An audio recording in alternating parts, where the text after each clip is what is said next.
તો મિત્રો તમે સાપ તો ઘણા બધા જોયા છે, પણ આજે હું તમને બતાવવા જઈ રહ્યો છું 125 વર્ષનો કરડો સાપ, એ પણ પાંખોવાળો.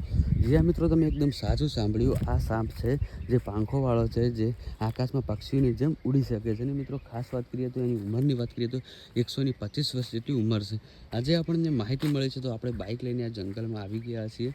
લગભગ 100 કિલોમીટર દૂરથી હું આવ્યો છું બાઇક લઈને એ સાપ જોવા માટે, કેમ કે આપણને ભાઈએ એક લોકેશન આપ્યું છે અને લોકેશન ઉપર જઈને આપણે જોઈશું ત્યારે જ આપણને મિત્રો ખબર પડશે કે ખરેખર જંગલમાં આવા પણ સાપ હોઈ શકે છે. તમે જોઈ શકો છો કે બહુ જ ખતરનાક આ જંગલ છે અને આપણે જવાનું છે. ફટાફટ પહેલાં તો લોકેશન ઉપર જતા રહીએ, જે ભાઈએ આપણને લોકેશન આપ્યું છે અને લોકેશન ઉપર આપણે જઈને જોઈશું ત્યારે જ આપણને ખબર પડશે. મિત્રો ખાસ વાત કરીએ તો મિત્રો સાપની ઉંમરની વાત કરીએ તો ઉંમર 125 વર્ષ જેટલી છે.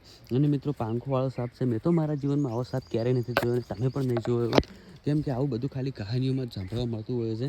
પણ ભાઈએ મને એક ફોટો મૂક્યો હતો અને લોકેશન મોકલ્યું હતું કે આ લોકેશન પર તમે આવશો એટલે તમને આ 125 વર્ષનો કરડો સાપ છે જોવા મળી જશે. મિત્રો તો ફટાફટ હું એ લોકેશન ઉપર આવી ગયો છું અને હાલમાં આપણે એ લોકેશન ઉપર જઈ રહ્યા છીએ અને અહીંયા એ સાપ આપણને જોવા મળશે તો હું તમને વિડીયોમાં બતાવીશ, કેમ કે એટલા માટે મેં લાઈવ વિડીયો ચાલુ રાખ્યો છે અને વિડીયો ચાલુ રાખીને જ હું જો સાપ જોવા માટે આવ્યો છું. મિત્રો તો ફટાફટ પહેલાં તો આપણે લોકેશન ઉપર જવાનું છે અને લોકેશન ઉપર જઈને આપણે જોઈએ કે ખરેખર આવા પણ અત્યારે સાપ હોય છે. મિત્રો તો જેટલો બને એટલો પહેલાં તો તમે વિડીયોને શેર કરી નાખો અને આપણે ફટાફટ પહેલાં તો એ લોકેશન ઉપર જતા રહીએ, જે ભાઈએ આપણને લોકેશન આપ્યું છે અને લોકેશન ઉપર આપણે જઈને જોઈશું ત્યારે જ આપણને ભરોસો થશે, વિશ્વાસ થશે. મિત્રો કેમ કે અત્યારે ફોટો અને બધું તો એડિટ કરીને મોકલતા હોય છે લોકો, પણ આપણે જ્યારે લાઈવ જોઈશું એટલા માટે મેં કેમેરો ચાલુ રાખ્યો છે, વિડીયો ચાલુ રાખ્યો છે, કેમ કે હું પણ જોઈ શકું અને તમે પણ જોઈ શકો. તો મિત્રો બને એટલો પહેલાં તો તમે વિડીયોને શેર કરી નાખજો, કેમ કે વિડીયો શેર કરશો તો બીજા લોકો પણ જોશે અને એમને પણ ખબર પડશે કે મિત્રો અત્યારે જંગલમાં આવા પણ સાપ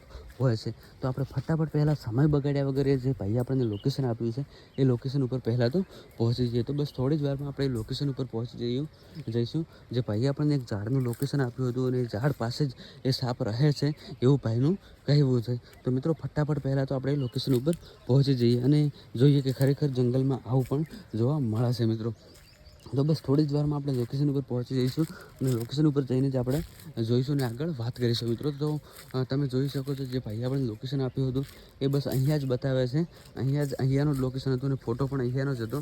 તો આ જગ્યા તમે જોઈ રહ્યા છો, આ જગ્યાની આજુબાજુનું લોકેશન બતાવે છે અને અહીંયા જે સાપ હતું જેની મિત્રો ઉંમર અંદાજે 125 વર્ષ જેટલી, જે પાંખોવાળો સાપ હતો એનું લોકેશન મિત્રો આ જ છે. પણ હાલમાં તમે જોઈ શકો છો કે અહીંયા સાપ કે એવું કશું આપણને જોવા નથી મળ્યું. તો મિત્રો એવું પણ બની શકે છે કે ભાઈએ આપણી સાથે મજાક કરી હોય, અથવા તો એવું પણ થઈ શકે છે કે સાપ પોતાના ખોરાકની શોધમાં ક્યાંક બીજે ગયો હોય. તો મિત્રો બનેલો વિડીયોને શેર કરજો, જેથી ઘણા લોકો સુધી વિડીયો પહોંચે અને બધાને ખબર પડે.